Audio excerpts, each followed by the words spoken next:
Power your passions for less during Dell's exceptional Black Friday and July event. Enjoy up to $400 off high-performance Dell XPS laptops and desktops, along with next-level Alienware systems, all powered by Intel Core processors. Shop special prices on stunning Dell monitors, top-brand electronics and accessories, plus enjoy free shipping on everything. Don't forget to ask for Intel when you call 800-BY-DELL. That's 800-BY-DELL. Janae and Golick Jr., the podcast.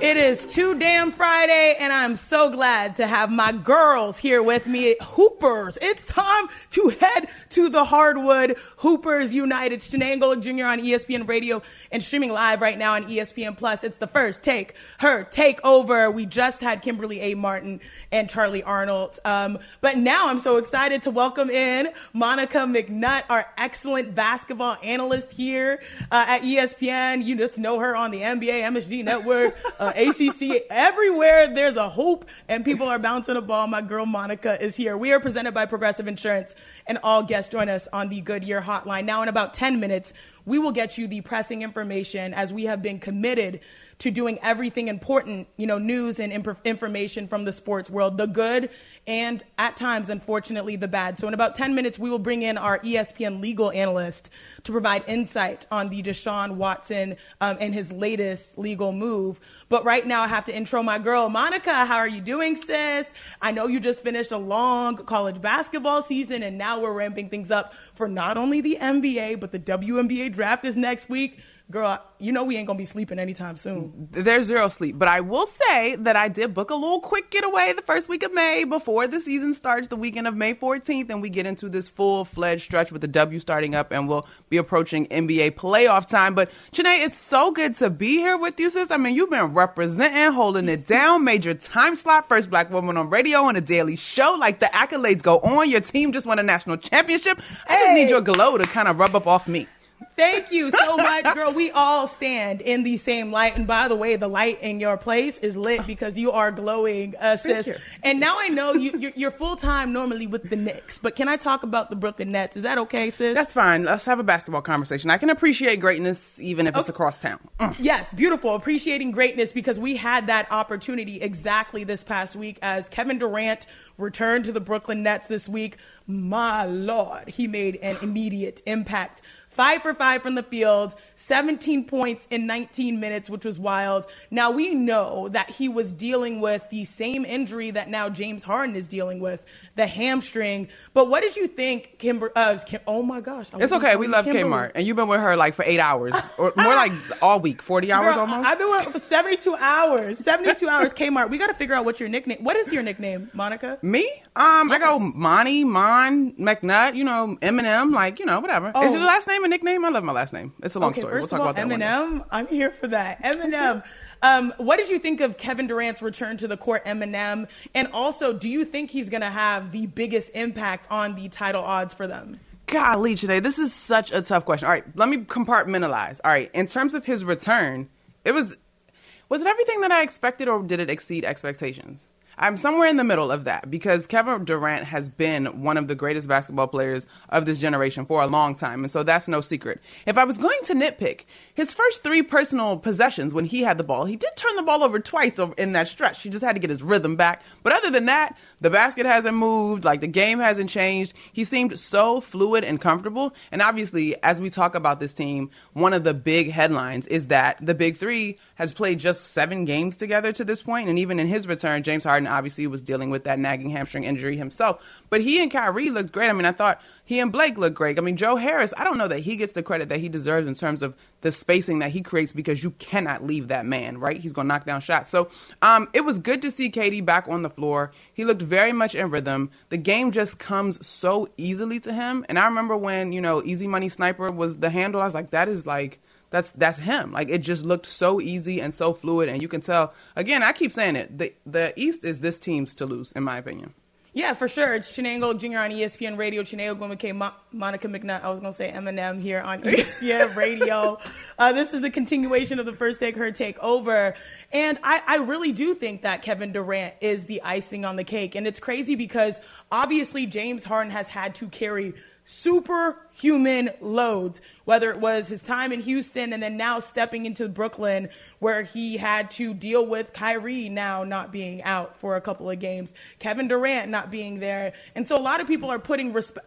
Girl, let me tell you this. People are putting respect on him in a way that as a Houston native, it made me feel funny because people were really saying, oh, he's critical. Look at what he does with Houston. He's scoring, and he's doing the step back. That's a travel. He gets to the rim. That's not a foul. So critical of James Harden's game. But now it's like, oh, well, because he's done it in a way that I like it, because he's passing it more, I mean, now we can appreciate it. This man, I've said he's a chameleon in the best way. Mm-hmm. He sort of changes, his shape and his type on a night-to-night basis, just so that he can put his team in a position to win, whether it is with Kyrie or without. And so, James Harden is to be respected over the course of an entire regular season for putting your team in contention. We saw him do that in the West. Now we're seeing him do that in the East.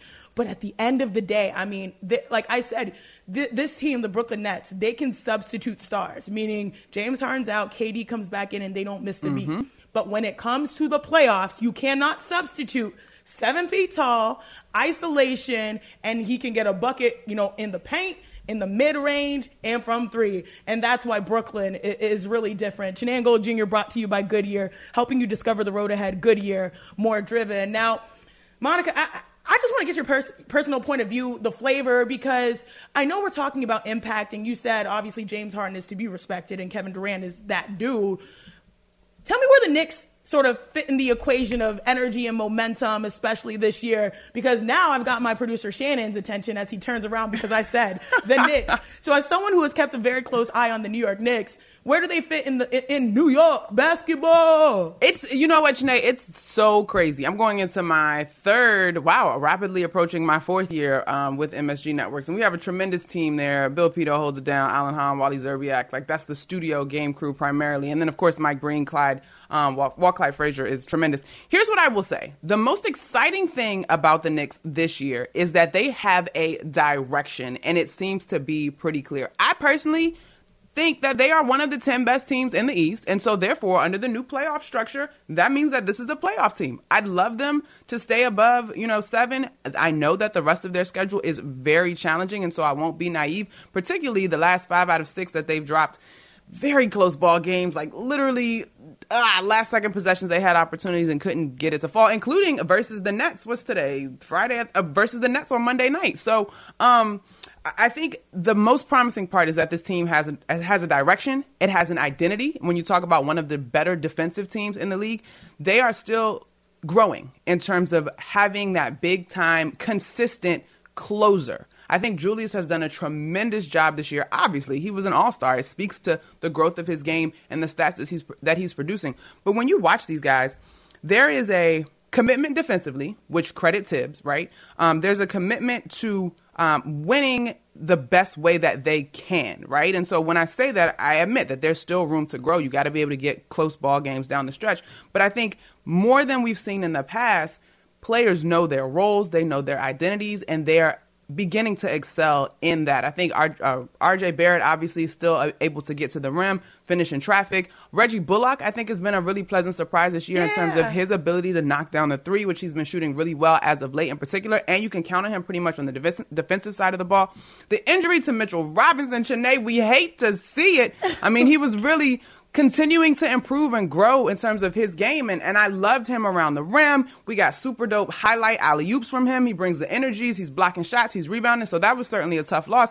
But I think Nerlens Noel and Taj Gibson combined have done their part to kind of fill in for that absence. And so there's a lot of promising things that you see about this roster, particularly, the rookie, Emmanuel Quickley, I think has surprised a lot of folks. I'm not sure that most prognosticators would have put him in that 1 spot as opposed to the 2, because we know about his prolific ability to knock down the long ball. But this year, I think, running alongside Derrick Rose and Elfrid Payton has been a tremendous learning opportunity for him. Still working to see what Obi's best fit is going to be. But even in flashes, you've seen greatness from him. And what I love about both of those rookies is they understand, especially Obi being a New Yorker, they understand what it means to be a part of this organization, and they take so much pride in it. And they also came in just willing to put on their hard hats and do whatever was asked of them. And so that, to me, speaks to the promise in terms of the direction. And Julius said to me, he's like, we're doing things the right way, and that makes this team, this city, this organization attractive, and that's important to us. Look, this is why at the start of the hour I said you gonna be in hoops heaven with my girl showing off all that analysis and knowledge. And look, talking about the Knicks this late in the year is a win. It's a good thing. Having this debate about the Brooklyn Nets, which player will be better and have more impact between James Harden and Kevin Durant in the clutch time, that's a win. So make sure you check out the NBA because it's all over ESPN Radio. Tune in tomorrow night as Katie and the Nets host the Lakers, presented by Indeed. Coverage really begins at 8 p.m. Eastern on most ESPN radio stations. But we do have to switch gears to get you what you need to know about a situation that's developed in the NFL. The latest on Deshaun Watson, as his legal team has made a move. We will break that down right after this on Shenanigans Gold Jr. on ESPN Radio and streaming live on ESPN+. Power your passions for less during Dell's exceptional Black Friday and July event. Enjoy up to $400 off high-performance Dell XPS laptops and desktops, along with next-level Alienware systems, all powered by Intel Core processors. Shop special prices on stunning Dell monitors, top-brand electronics and accessories, plus enjoy free shipping on everything. Don't forget to ask for Intel when you call 800-BY-DELL. That's 800-BY-DELL.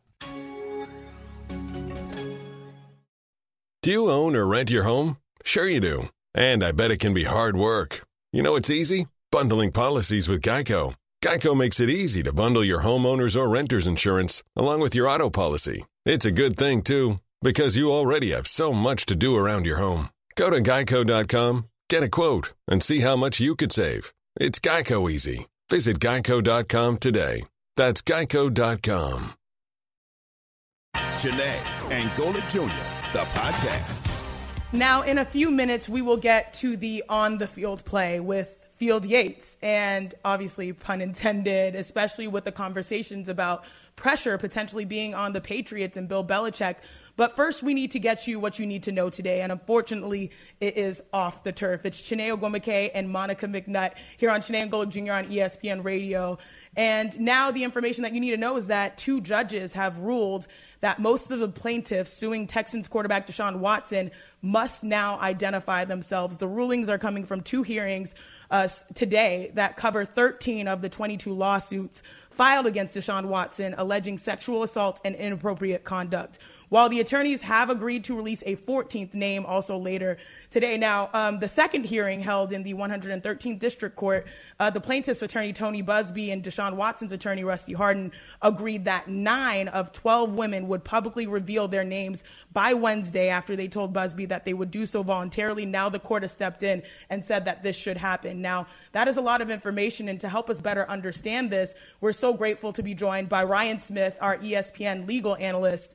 And first and foremost, on the Goodyear Hotline, Ryan, I know we always call on you for the hardest stuff, so thank you so much for joining us. But why is it important to Deshaun Watson's legal team to have the accusers' names made public? Well, today, I think the biggest thing was Rusty Hardin had said before that he felt Tony Busby, who's the lawyer for the accusers here, was basically conducting a trial by press conference. And he was attacking Deshaun Watson in the media, according to Hardin, based on what he said these anonymous accusers were saying about Deshaun Watson. So the problem from Hardin's perspective was Deshaun Watson's unable to defend himself because he doesn't know who the people are that Tony Busby is talking about. So that's been the most difficult part of this. So they called an emergency hearing to try to get the judge, at least from Hardin's perspective, to say, look, it should be a fair process. It should be at least a process where if somebody's attacking my client, being Deshaun Watson, I need to at least be able to say, well, I know that person, and this is what really happened, and this is what I feel. And I think in this case, what you saw is the judges agreeing with that perspective in many ways. In fact, something I saw published in The Athletic said one of the judges who was involved in this case has said essentially this: we can only guess what's happening to the person who's been found not guilty in a court of law of anything, but is being drugged to the media. That indicates, if it's what a judge said in this case, that indicates that there's a sense that Deshaun Watson isn't able to really defend himself against anonymous claims. So that identification, from Hardin's perspective, is going to help him answer some of what's being said about Deshaun Watson. All right, Ryan. So I understand that part of the battle, but where do we stand from here? Because at one point we were waiting to see if there were going to be criminal charges brought against Deshaun as opposed to these civil lawsuits. Is this, I mean, where do we stand from here, literally? Yeah, it's a couple of things happening. First, it appears that the police department is at least looking into this. And I say that not to say that criminal charges are coming or that they're even in process. We don't know anything in that vein. I say that typically when you have something like this, police departments will start investigating, start trying to check it out and see what's going on. So that's the criminal track. And again, nothing is happening there in terms of charges. We haven't heard anything to that effect. In the civil cases, what happens next essentially is Rusty Hardin and his team have to answer these claims. So they've all been filed certain complaints in civil courts. And so now the job of the person being accused is to answer them. And that, I think, was part of Hardin's desire to find out who the accusers were. Because in order to answer, it's hard to answer a claim when you don't know who's making the actual claim. And so that will happen fairly soon. He's on a little bit of a time frame because when a complaint is filed, you usually have a certain period of time to answer the complaint. So now comes Deshaun Watson's people trying to figure out who the people are and answer the actual claims in a court filing. Chinane Gold Jr. here on ESPN Radio. Chinane McKay and Monica McNutt and Ryan Smith joining us, ESPN legal analyst. And Ryan, what, if anything, can the NFL do at this point? I know a topic of discussion has been the commissioner's exempt list, but is there any recourse for them to show the fans and the public that they are following this? That is a tough question because I got to tell you, with what the NFL has been trying to show they are about, which is when women are accusing football players of crimes, the sense from the NFL has been that the accusers are to be believed, are to be taken seriously.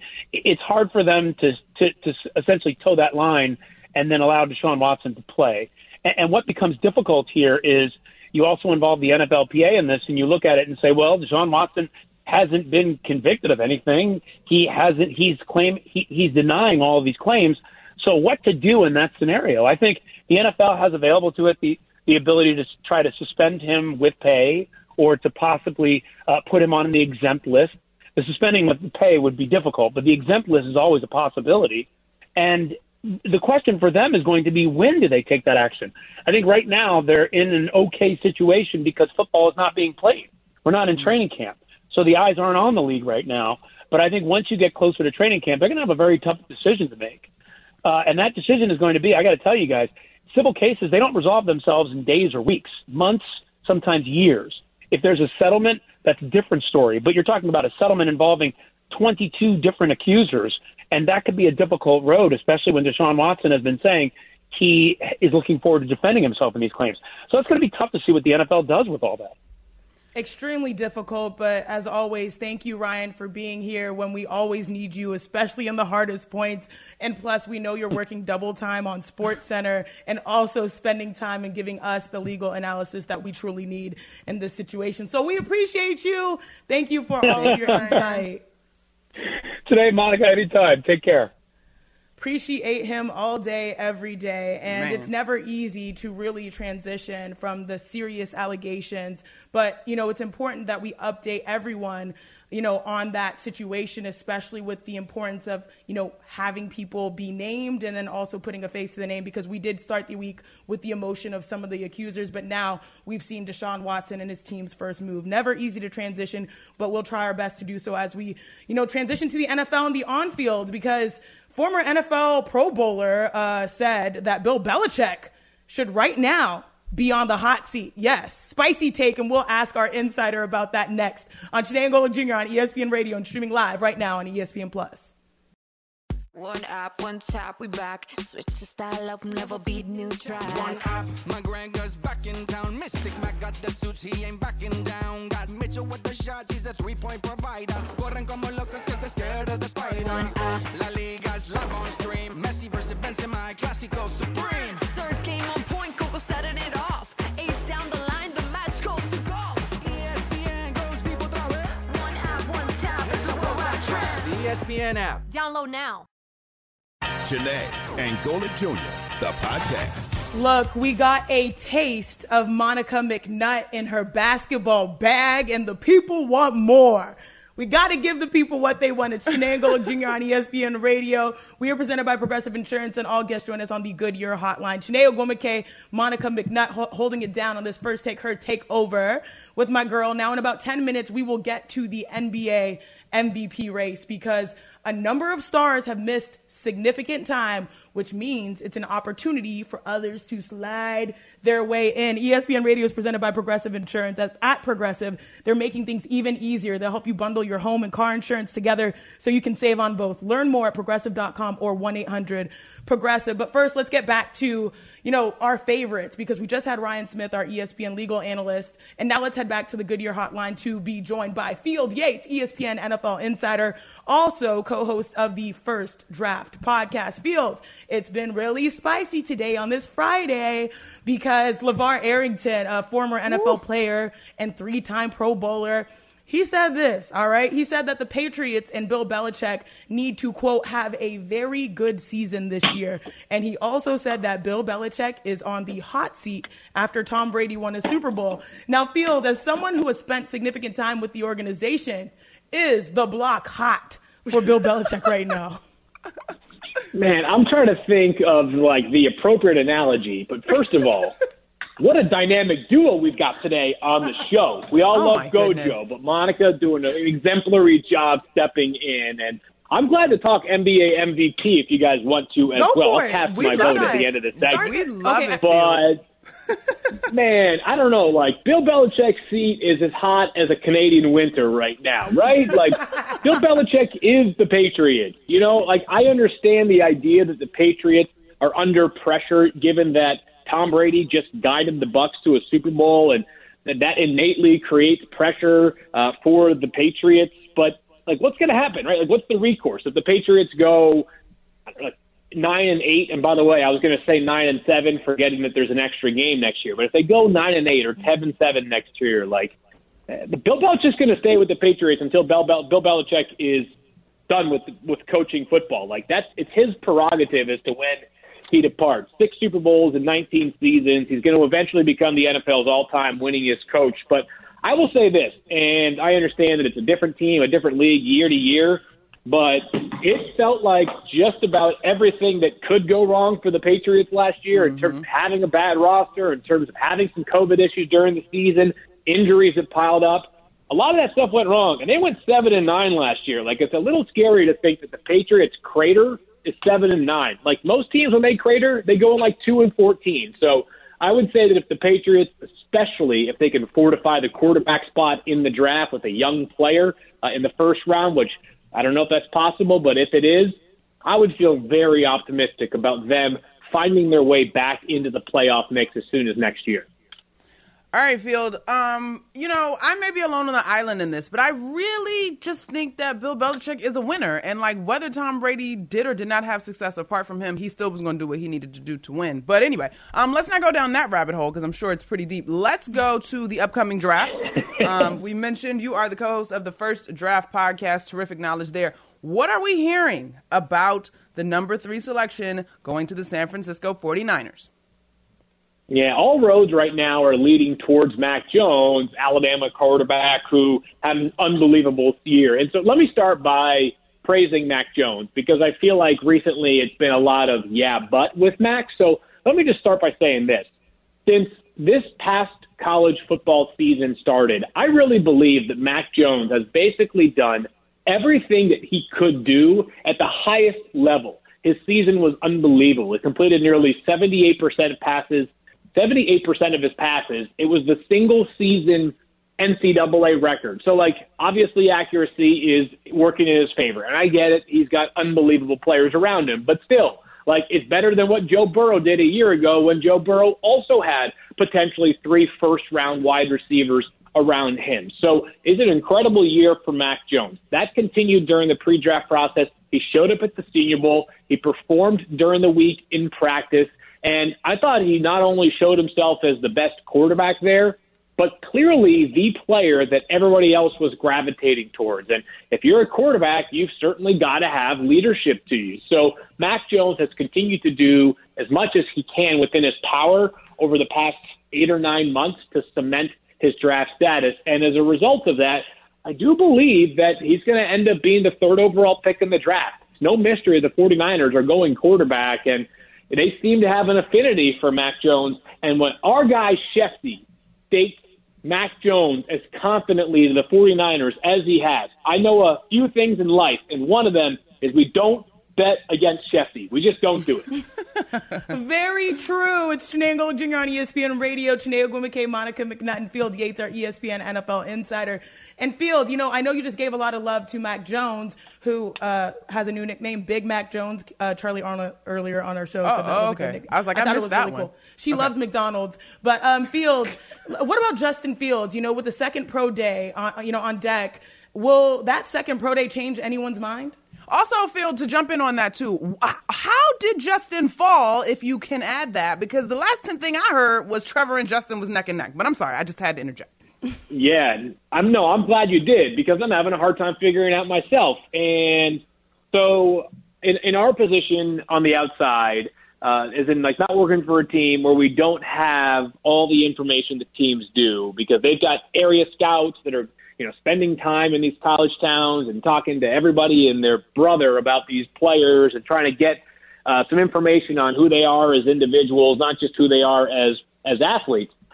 They have more information. I'm willing to concede that, no doubt. I would never think otherwise. But everything that I've been able to see with my own eyes has impressed the heck out of me. And then people that I've talked to who I trust, understanding that the NFL is a projection exercise in the draft. Even Trevor Lawrence isn't a sure thing. But everybody that I've talked to that I trust also feels as though Justin Fields checks basically every box you want as a quarterback. So I guess I answered the second question before the first. But the first, to answer Cheney's question, is that I think this second pro day can help Justin Fields put a little bit of pressure on the 49ers in this way. Hey, San Francisco, you sure you want to take Mac Jones? Because I'm about to show you what I can do. Not that you don't have a lot of film on me, but I do believe that spending time with Kyle Shanahan and John Lynch and the decision makers in San Francisco can at least make them think about what their decision is going to be at pick 3. And I don't know, I'm not Mel Kiper or Todd McShay. I just will tell you that everything that I've seen from Justin Fields and everything that I know about him makes me optimistic about believing he's going to be everything we were talking about him being a few months ago when, as you said, Monica, like it was like 1A and 1B, and here we are now, and he's like the 5th best quarterback somehow. It doesn't make sense to me. Fields, we don't have much time, but the floor is yours. Who is the NBA MVP so far?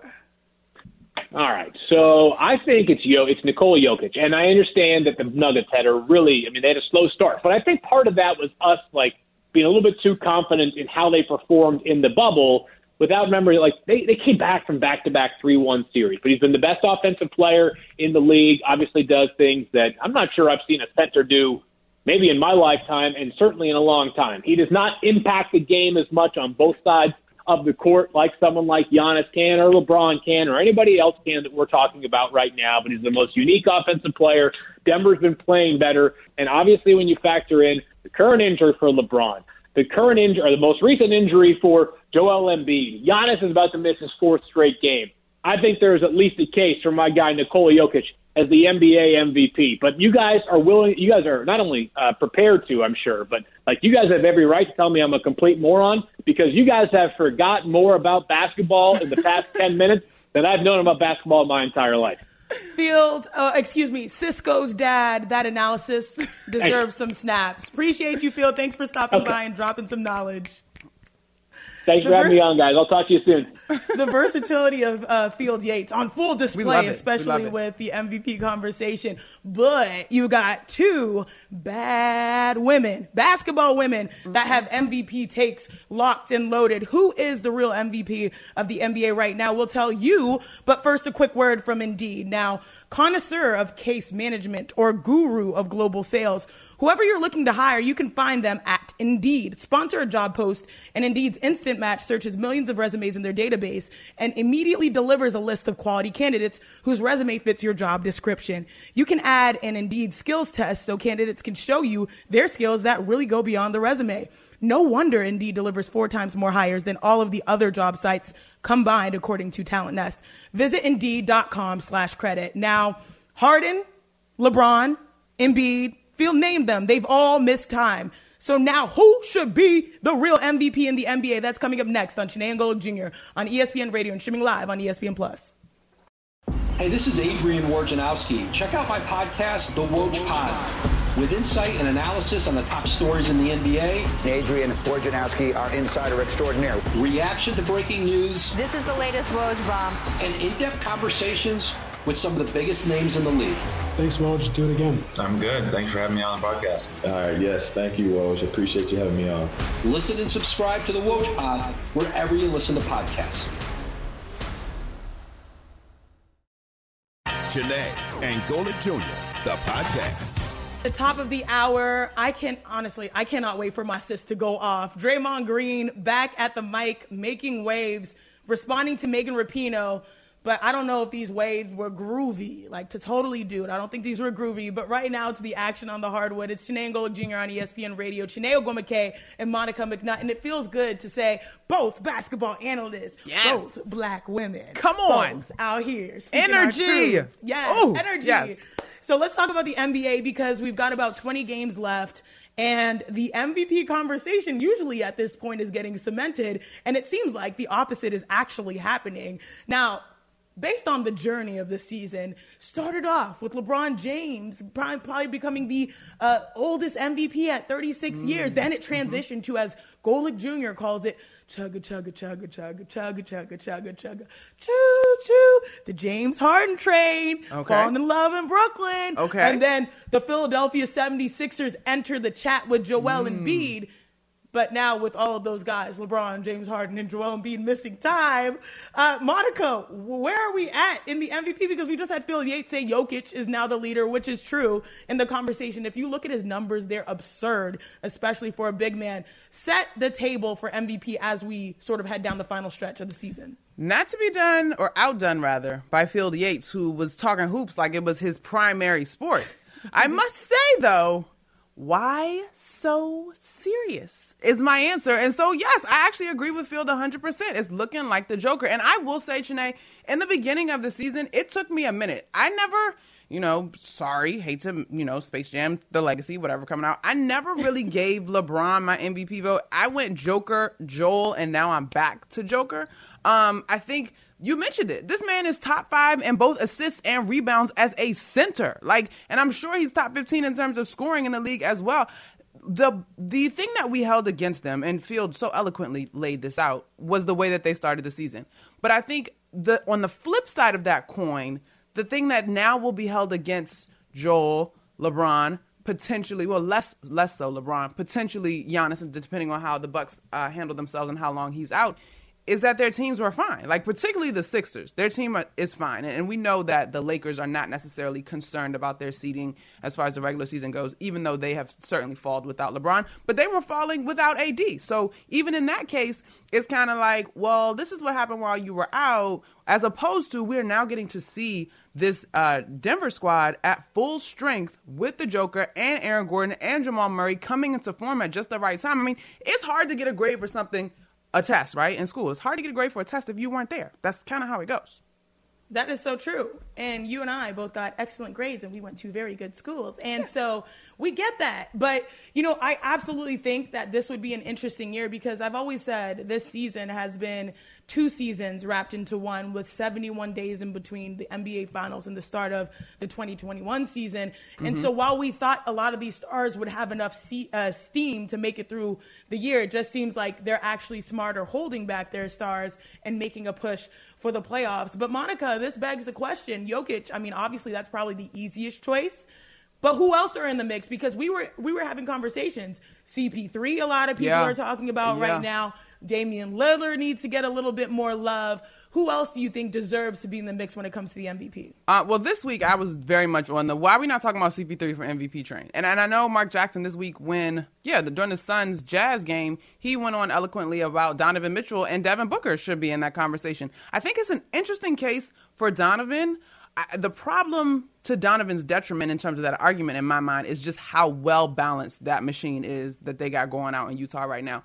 Devin, to me, he's put up these kind of numbers before, right? Like, we knew that he was a legitimate scoring threat, one of the best scorers in the league, but that did not necessarily translate to success for the Suns. So when you look at the addition of CP3, who, you know, test the wind, stirring this thing just right, whatever analogy you want to use, the thing with CP3 and Dame to me is going to be where their teams finish. I think the Suns' jump has been more what's combustible? I don't know. It's fireworks. I don't know what I'm trying to do here. Like, it's 100% a surge, because this was a team that's like, okay, afterthought, whatever. Like, they got Devin Booker and they got to figure it out. And so now talking about them at the top of the Western Conference standings is like mind blowing. Dame, you know, I feel like Dame has put up cases that should put him in this conversation more times than we probably give him credit for, because he kind of gets his parade gets rained on a little bit by the star power that's in the West, because the Portland Trailblazers are just steady, right? Like, they're always going to be a playoff team. It seems like they always run into one of the behemoths in the West. And we know that Dame has talked about being so loyal to that organization that he's not necessarily going to go make a super team. But I do think there's a real case for CP3. And if you dig into Dame's numbers, it's not far off. But I think of the folks that are not being talked about, CP3 is probably, well, he's been talked about this week, but CP3 is probably my next guy up. Yeah, I kind of have to agree, and you're right, because I ride for Damian Lillard, what he's been able to do, especially without C.J. McCollum for a large portion of the season. And it's not just without C.J., it's like without 30 points, and then also Yusuf Nurkic and Zach Collins. Like, he put the whole team on his back. I'm glad we finally got your list. Okay, Nikola Jokic. Who was your number 2? I'm going CP3. We were going outliers, right? Or no, my two was Joel, but Joel's been out. Like, he just got back. Yeah, I think Joel can make his case, honestly. He probably still can. They're number 2 in the East, and it'll be interesting. But look, we are just getting started here. When it comes to the NBA, both basketball analysts, we're in hoops heaven. Come on. And sometimes conversations should honestly just stay there, because at times they take a dramatic turn.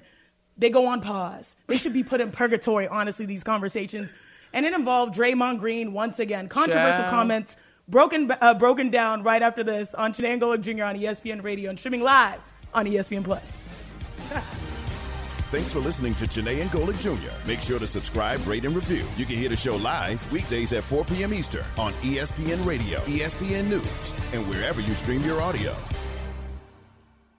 Do you own or rent your home? Sure you do. Fortunately, Geico makes it easy to bundle your home and car insurance. It's a good thing, too, because having a home is hard work. Go to geico.com, get a quote, and see how much you could save. Geico.com. Easy.